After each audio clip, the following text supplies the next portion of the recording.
Un gran saludo a esta hora del día para ustedes, estudiantes del Gimnasio Campestre Los Arrayanes, que se unen y se conectan conmigo para recibir la clase de lectura crítica. Les doy la bienvenida a este espacio y vamos a comenzar. Quiero que por favor hoy ustedes, chicos de grado décimo, se organicen con lo siguiente. Van a tener a la mano, importante, su libro Leer para Crecer 10, el cuaderno de lectura crítica, esferos, lápiz borrador, 80% de imaginación y 20% de actitud auditiva. ¿Por qué les hablo de ese componente auditivo? ¿Y por qué la imaginación? Ocurre que en nuestra clase de hoy vamos a estar abordando el tema, o mejor, el taller que propone el libro de una manera muy enriquecedora, y es a través de una narración que yo he preparado para ustedes. ¿Estamos? Muy bien, continuemos. Quiero comenzar la clase de lectura crítica para esta semana contándoles y retroalimentando un poco qué estuvimos realizando en días anteriores. Por lo tanto, comenzamos con nuestra sección de Letreando Conocimiento Oral, un espacio que durante este primer trimestre del año se ha convertido en un espacio formativo clave donde retroalimentamos, hacemos recorderis de la información que venimos trabajando, sabemos qué actividades estaban pendientes, ahora hacia dónde vamos encaminando el ejercicio, cuáles eran los compromisos, qué actividades se desarrollaron, si se evaluaron o no. Bueno, muchachos, pues este espacio es fundamental en mis clases. En ese orden de ideas tenemos que en la UTP anterior la clase giró en torno al taller número 9 del libro Leer para Crecer 10. Y desde allí yo expliqué un tema que fue la generación literaria del 27. Ustedes recuerdan un mapa mental que elaboré donde se explicaron pues por qué se llamó la generación del 27, qué pasó con la poesía, quiénes eran los autores principales, de dónde salió este concepto, por qué apareció el concepto de la generación del 27 y la influencia para dar paso a las vanguardias literarias, también cómo llegó el pensamiento un poco de ciertos escritores de la época del barroco. ¿Recuerdan a Góngora que lo mencioné? Pues muy bien, eso lo estuvimos abordando y hubo una explicación. Esa explicación fue clave para entender un género lírico que se proponía en el texto, el cual fue la elegía, que si bien sabemos que es una especie de una forma poética mejor, donde se habla muchísimo de tristeza, de lamento, de dolor, y allí en el taller número 9 aparecía, por supuesto, un ejemplo de este tipo de textos poéticos que corresponden en forma a una elegía. Recuerdo también que tuvimos en el espacio de clase una pregunta, ¿la recuerdan? Que de hecho los poemas que allí aparecían nos hablaban un poco sobre los temas de la guerra. ¿Y recuerdan que hablamos de un periodo entre guerras de la generación del 27? Pues muy bien, aquí, estudiantes, ocurre lo siguiente, y es que se parte de una pregunta que aparecía en la actividad de antes de leer como un ejercicio donde se menciona, ante todo, que si era igual escribir un poema de amor en guerra o en otro momento de la vida, o en otro contexto u otra situación. Esa pregunta ustedes la respondieron en su cuaderno, algunos lo comentaron en el video de YouTube. Bueno, fueron diferentes matices los que tuvimos durante el ejercicio de clase frente a esta pregunta que nos dio paso para poder proponer unas dinámicas de lectura para 6 poemas que incluía en el taller. Yo recuerdo que les dije a ustedes que podían pedirle el favor a un familiar que les leyera un poema, luego ustedes le leían a ellos y bueno, construían en casa una dinámica de lectura interesante para cuando terminaran eso podían pasar al ejercicio donde se propone la solución del taller de comprensión lectora. Recordemos que el libro Leer para Crecer 10 aborda desde unos contenidos fundamentales la comprensión lectora literal, inferencial y la valoración crítica, que también se conoce como lectura. A raíz de eso, pues no quedó ningún compromiso, ninguna expedición literaria, o es decir, tarea, para el día de hoy. Eso fue el trabajo en clase y hasta allí hemos evaluado. Podemos decir que durante este primer trimestre del año académico que está por terminar a menos de una semana y media, tenemos, chicos, 9 talleres, 10 con el de hoy, 10 talleres que hemos trabajado y que esperamos durante el segundo trimestre trabajar la misma dinámica. Perfecto. Dicho lo anterior, vamos a dar paso a lo que nos corresponde para esta clase. Vamos a comenzar con la semana del 18 al 22 de mayo, que es la que nos corresponde en estos momentos. En tema, tengo el taller número 10 del libro Leer para Crecer 10, que está en las páginas 50 a las 53. Hoy nos corresponde una unidad de trabajo pedagógico número 34 y estamos finalizando ya la evaluación de nuestros 3 desempeños. Si ustedes toman su libro y se ubican en este taller número 10, van a encontrar que es el fragmento de una novela que lleva por título Soldados de Salamina. ¿Qué vamos a hacer en la clase el día de hoy? Lo primero es que nos vamos a acercar a una lectura preliminar del texto objeto de clase, la cual aparece en la página 50 del libro Leer para Crecer 10. Esta información nos dice que estamos de nuevo frente a una tipología textual narrativa. Es el capítulo de una novela, de la primera parte, titulada Los amigos del bosque. Asimismo, es un texto que tiene conexión con las ciencias sociales y lo vamos a descubrir y vamos a ver por qué. Y su autor es Javier Cercas. Es un autor que escribe narrativa y que fue uno de los más reconocidos escritores, incluso periodistas, de la literatura española. Es importante, chicos, saber y reconocer que este trabajo, esta obra literaria, se ha traducido a más de 20 idiomas. Bueno, aquí nos cuenta el libro que está en la editorial Tusquets del año 2001. Acto seguido tenemos un antes de leer y se nos pide diligenciar una información sobre la Guerra Civil Española, y ahí está la conexión con las ciencias sociales. ¿Qué fue la Guerra Civil Española? Voy a tener una explicación de este contexto a partir de un corto video para luego dar explicación al texto que se propone el día de hoy. Luego vendré con la narración del primer capítulo de Los Soldados de Salamina de Javier Cercas. Asimismo, vamos a tener una solución del taller que se propone para el día de hoy, pero lo vamos a hacer en el orden inverso de los niveles de comprensión.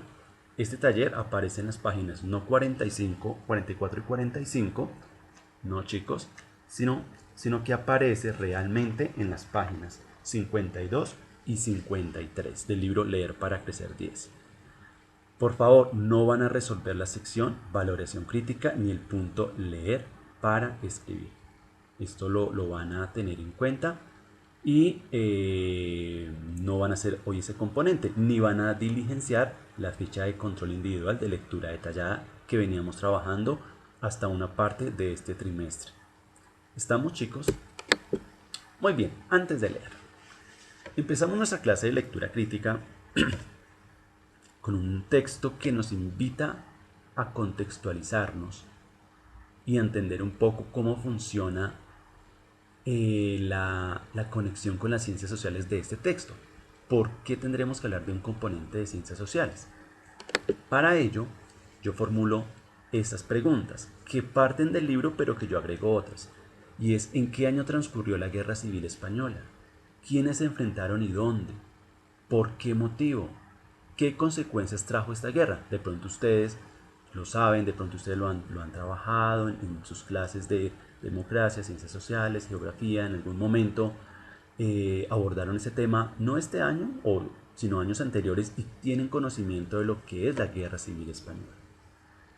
Para poder dar solución a estas preguntas, que de hecho tienen que responderse en el libro, que aparece como actividad antes de leer, pero que también me gustaría y les voy a pedir el favor que la respondan en el cuaderno, vamos a hacer lo siguiente.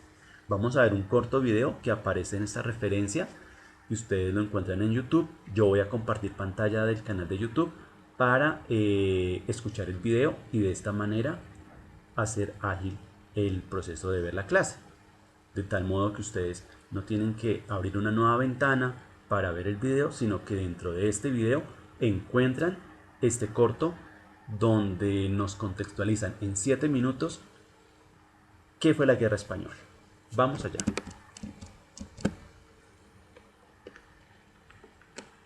Muy bien, atención chicos.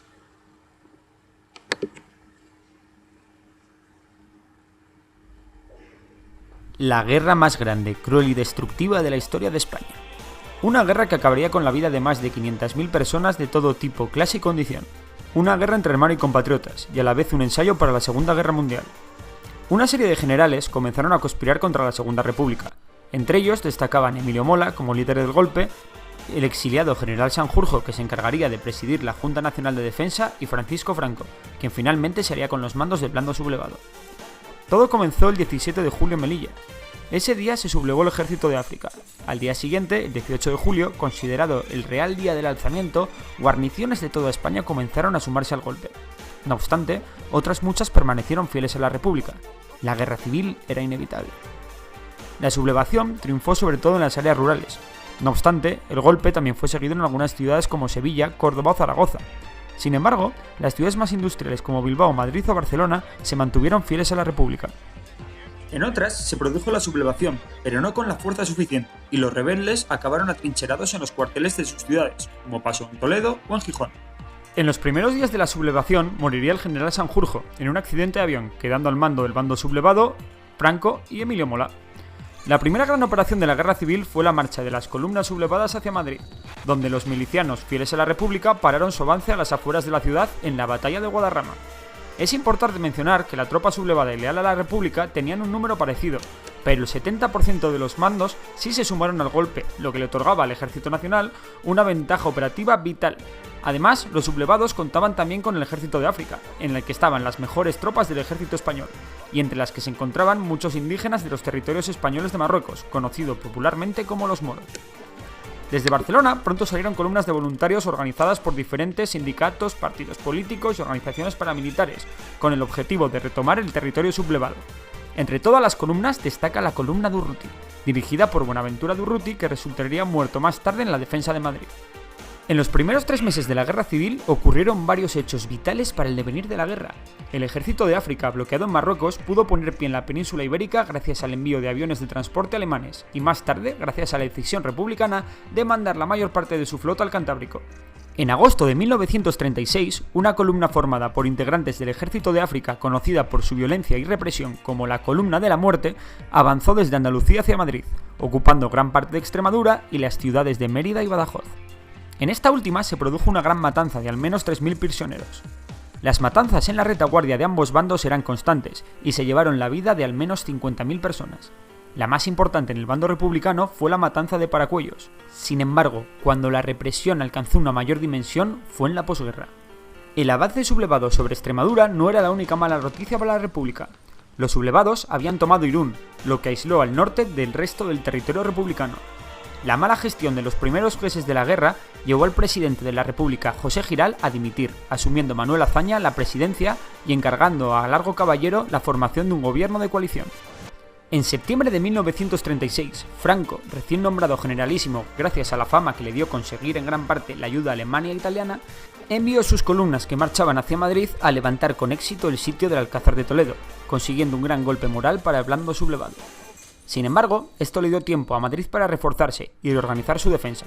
El 8 de noviembre de 1936, los sublevados atacan Madrid y, a pesar de que cruzaron el río Manzanares, fueron rechazados en la ciudad universitaria tras una encarnizada lucha en la que intervinieron las recién creadas Brigadas Internacionales, constituidas por voluntarios antifascistas de todo el mundo. El ejército sublevado trató de tomar Madrid por la carretera de La Coruña, pero fracasó en sus 3 intentos. La toma de Madrid se pospuso por una larga temporada, tras no poder cortar la carretera de Valencia para sitiar la ciudad durante la batalla del Jarama, en febrero de 1937. También en febrero de 1937, los sublevados tomaron Málaga, uno de los grandes bastiones del sur que aún estaban bajo el control republicano.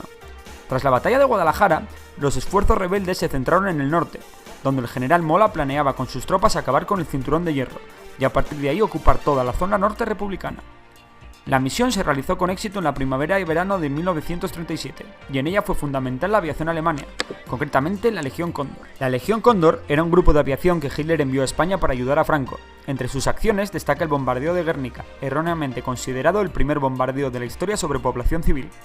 Para aliviar la presión sublevada en el norte, la República lanzó un potente ataque en el centro peninsular, dando lugar a la batalla de Brunete, que finalizaría el 26 de julio con un empate técnico, reanudándose tras ella el avance sobre Santander. Con la toma de Gijón el 20 de octubre de 1937, la República perdía un gran bastión industrial que ahora comenzaba a producir para el bando sublevado, todo el norte de la península. Durante la batalla del norte, el general Mola moriría víctima de un accidente de avión, dejando el poder absoluto a Franco. Poco antes, en mayo de 1937, comunistas y anarquistas se habían enfrentado por sus diferentes formas de ver el conflicto en Barcelona, dejando más de 200 muertos. Este hecho aumentó la influencia comunista en el gobierno de la República y aupó a Juan Negrín al frente del gobierno republicano, tras dimitir Largo Caballero. En diciembre de 1937, la República realizó una gran ofensiva contra Teruel, con el fin de parar el previsto ataque sobre Madrid. Sin embargo, Teruel sería reconquistada 2 meses después, en una batalla en la que las fuerzas republicanas mostraron claros síntomas de debilidad y desorganización. Fue entonces cuando Franco mandó llevar a cabo la ofensiva de Aragón, cuyo resultado sería la división del territorio republicano en dos, por un lado Cataluña y por otro el resto del territorio republicano. Tras la toma de Castellón por parte de las tropas franquistas, la República llevó a cabo una acción desesperada con la intención de darle la vuelta a la guerra civil, en lo que sería la mayor batalla de la historia de España, la Batalla del Ebro. El ejército del Ebro cruzó el río el 25 de julio de 1938, y a pesar de los éxitos iniciales, la batalla fue perdida por la República, teniendo que cruzar el río de nuevo y perdiendo con ello toda esperanza de ganar la guerra civil. Sin las brigadas internacionales, retiradas por motivos diplomáticos, con un ejército sin moral y ya muy desorganizado y mal equipado, la República esperaba su fin. Tan solo el inminente inicio de la Segunda Guerra Mundial podía evitar la hecatombe, por lo que había que resistir. Franco llevó a cabo la ofensiva de Cataluña, entrando las tropas nacionales en Barcelona sin resistencia el 26 de enero de 1939. Cientos de miles de civiles y militares cruzaban la frontera a Francia. Sin embargo, Francia respondió metiendo a muchos de estos refugiados en campos de concentración en las playas francesas. El 28 de marzo, casi sin resistencia y con una república ya derrumbada, las tropas sublevadas entran victoriosas en Madrid, ocupando durante esos días la mayor parte del territorio republicano. El 1 de abril de 1939, tras la toma de Alicante, último bastión republicano, la radio hacía un anuncio: el último parte de la Guerra Civil Española. En el día de hoy, cautivo y desarmado el Ejército Rojo, han alcanzado las tropas nacionales sus últimos objetivos militares. La guerra ha terminado. Burgos, 1 de abril de 1939, año de la victoria. Unos meses más tarde, comenzaba la Segunda Guerra Mundial.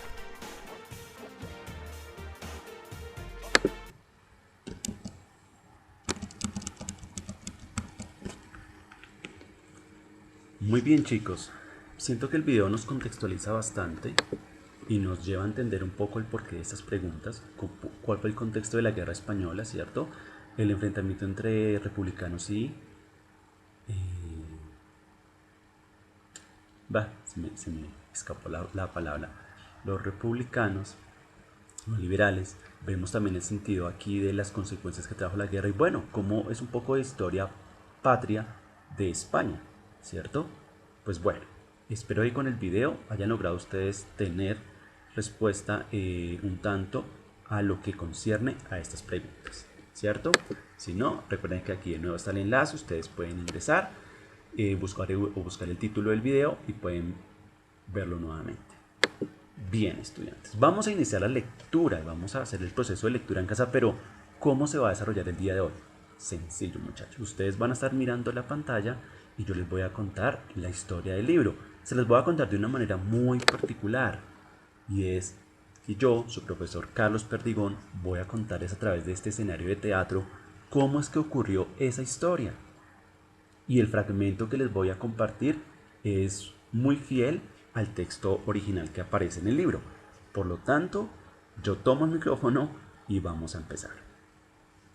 Bueno, hablar de los soldados de Salamina, de este capítulo, implica pensar lo siguiente, y es que todo comenzó así. Esta historia, chicos, inicia en el año 1994, en ese verano de aquel año, y tiene un epicentro dentro del contexto español. Prácticamente, esta historia narra, o yo les quiero narrar, la vida de Rafael Sánchez Mazas, un hombre muy importante que fue fusilado por uno de estos bandos de la guerra española, civil española. Rafael Sánchez Mazas fue un hombre que marcó mi vida, y cuando hablo en mi vida lo estoy hablando desde el rol de narrador. Es decir, en este momento yo voy a tomar la voz de un narrador para contarles esta historia. Esta novela se enmarca en 3 sucesos claves en mi vida, dice el narrador. El primero de ellos tiene que ver con la muerte de mi padre, debido a una enfermedad. En esta fecha falleció. Asimismo, mi esposa, por unos problemas económicos, porque la verdad no me ubicaba laboralmente muy bien, teníamos muchas deudas, ella decidió abandonarme. Y yo, que he iniciado una carrera de escritor, empiezo a ver la vida un poco oscura. Así que un tercer suceso es que no pude culminar mis estudios de literatura. Por tanto, me siento un tanto frustrado como escritor.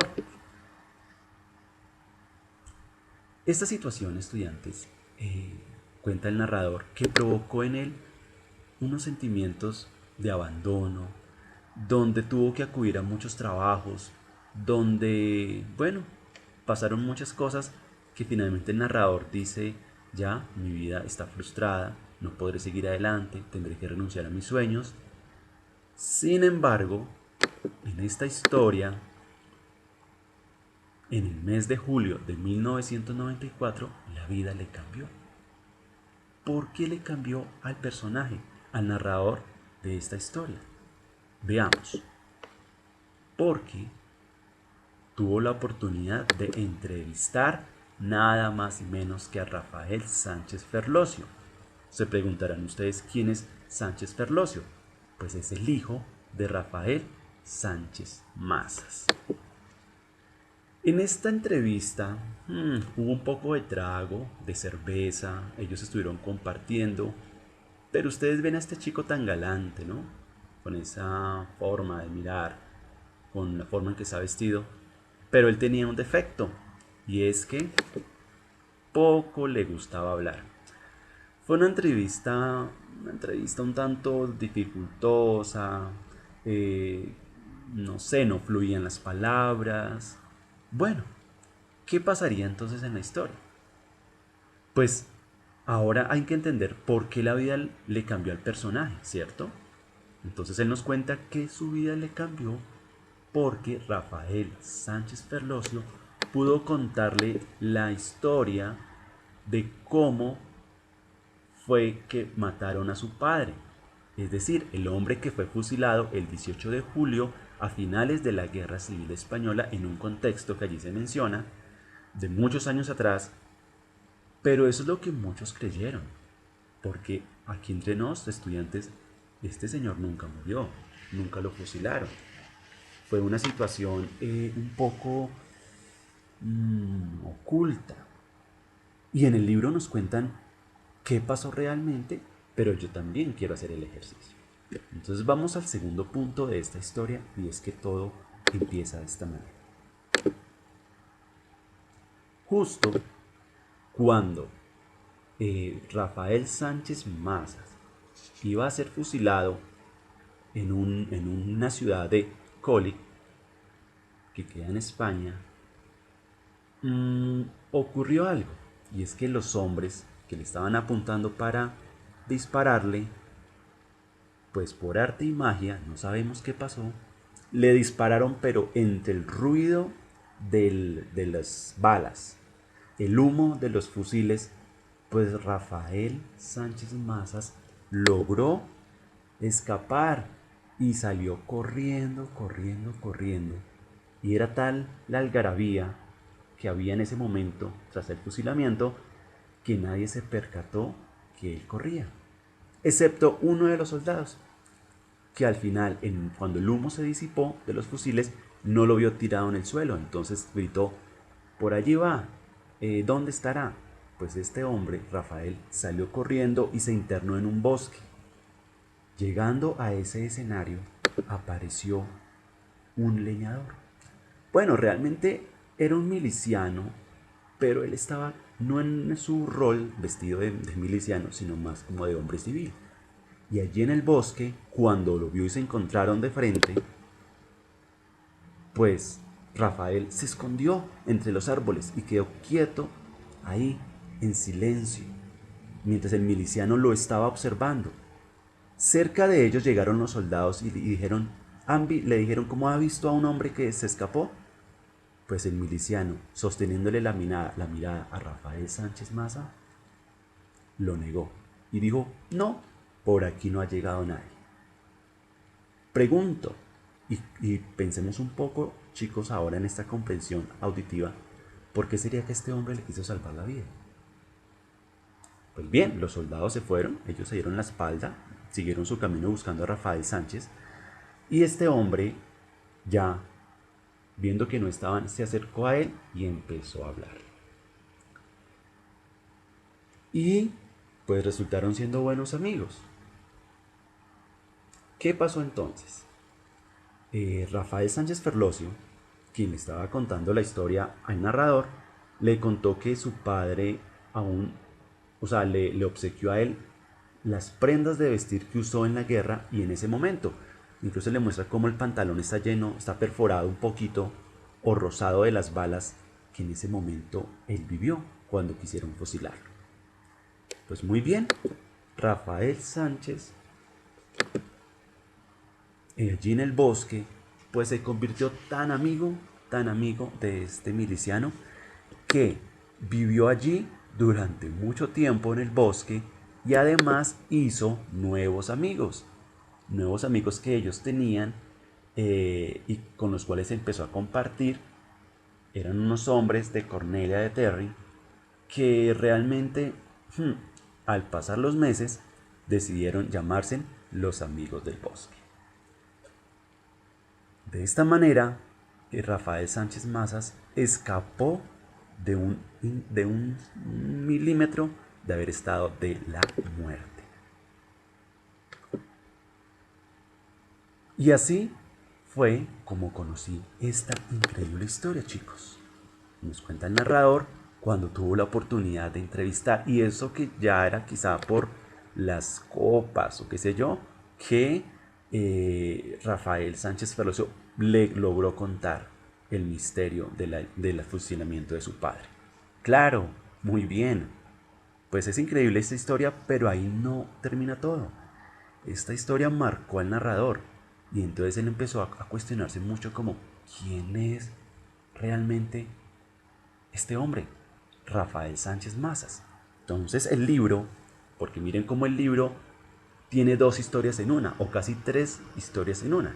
Pues en este momento nos cuentan cómo la vida del narrador cambió, o bueno, venía de un momento de frustración por muchas cosas, ¿no?, que le estaban pasando. Recuerden la muerte del padre, se quedó sin trabajo y la esposa lo abandonó. Dentro de este relato ahora se introduce la aparición de conocer en una entrevista a Fernando Rafael Sánchez Ferlosio. En esa entrevista ocurre otra historia, y es que cuentan cómo es el fusilamiento del padre de Rafael Sánchez Ferlosio, o sea, Rafael Sánchez Mazas. Y ahora nos vamos a otra historia donde nos cuentan, pues, realmente quién fue este personaje. Porque recuerden que quien lo entrevistó, pues bueno, quedó un poco impactado por la historia y quedó un poco ahí como, wow, me gusta lo que está narrando, pero quiero indagar más, a ver quién es. Y aquí es donde ustedes van a conocer por qué la vida le cambió aún mucho más al narrador. ¿Quién fue?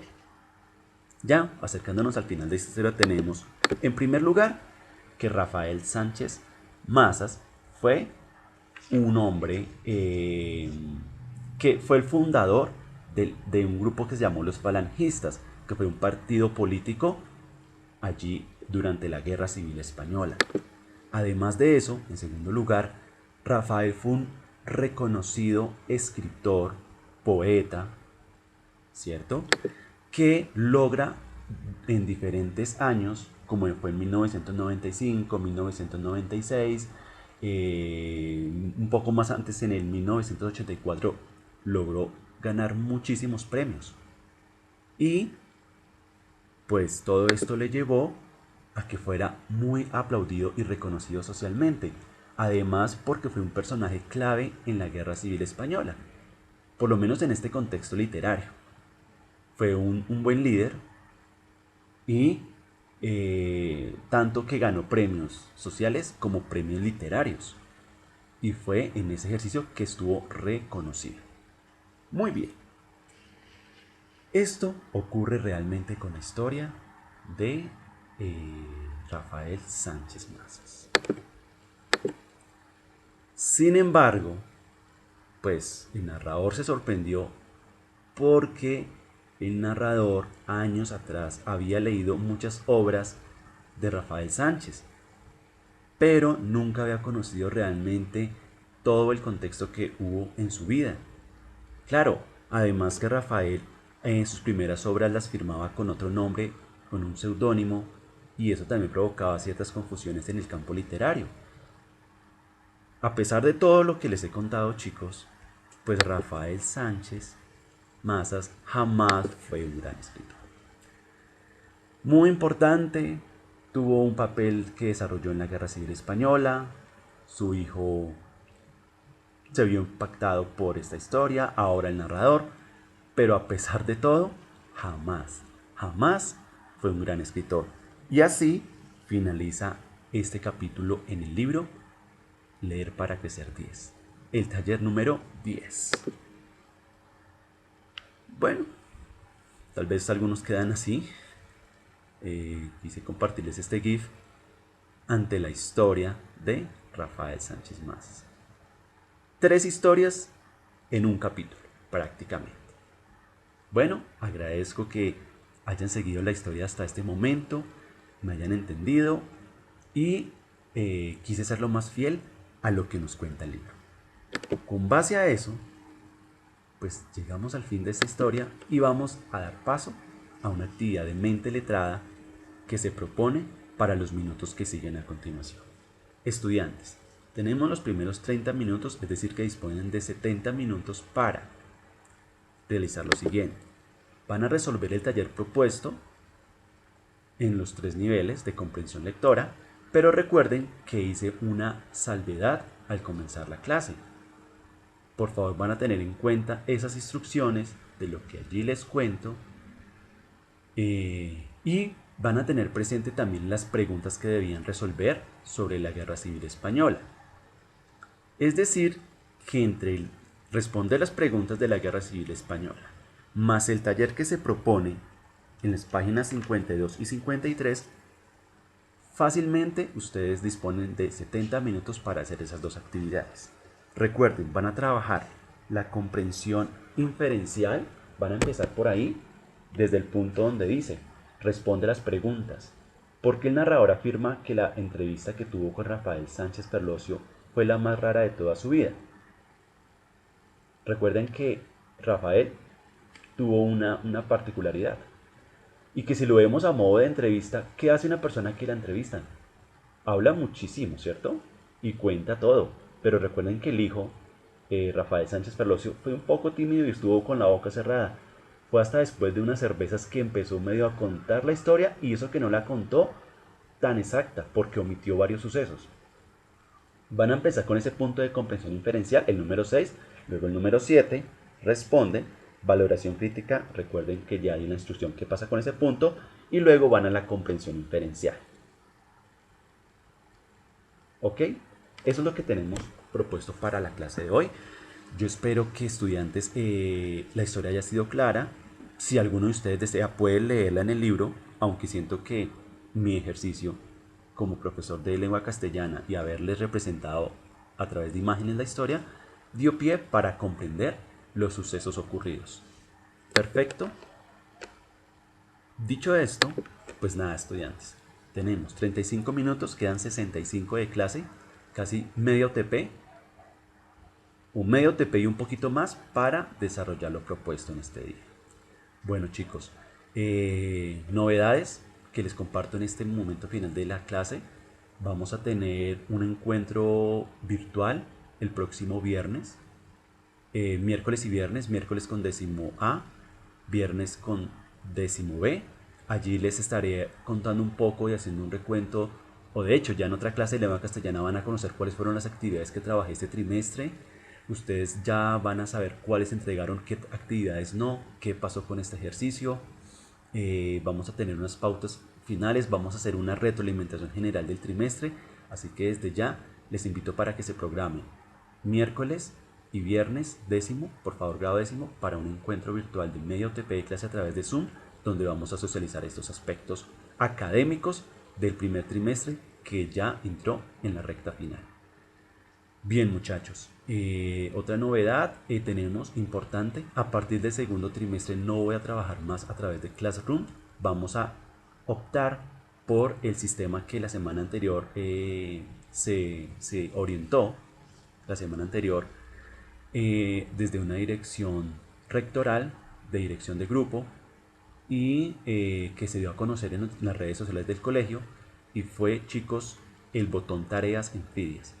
Es decir, será ahora desde ese medio que ustedes me van a hacer entrega de trabajos, actividades que yo asigne y decida tener en cuenta para ser calificadas a partir del segundo trimestre. Estudiantes, fundamental, los talleres que hemos hecho del libro hasta la fecha son claves y fundamentales para una de las primeras notas en segundo trimestre. Bueno, creo que prácticamente es esa la novedad. Nos vemos en clase de producción escrita y nos vemos también, en clase de producción escrita es donde vamos a estar realizando esta retroalimentación, chicos. ¿Listo? Entonces allí pues ustedes van a tener muy presente esta fecha. Ya solo nos queda pendiente vernos en la clase de lengua castellana a través de un video como el del día de hoy. Por lo tanto, reitero, clase de producción escrita será el espacio donde nos vamos a encontrar a través de Zoom para conversar acerca de el trabajo que venimos desarrollando y que ya ha culminado. Estamos a pocos días de culminar ya nuestro primer trimestre académico. Muy bien estudiantes, agradezco su atención, por favor realicen las actividades y bueno, éxitos y que haya sido una actividad muy enriquecedora para ustedes el día de hoy. Gracias chicos, les mando un fuerte abrazo y nos vemos en Zoom en estos días como ya les mencioné. Bye bye chicos.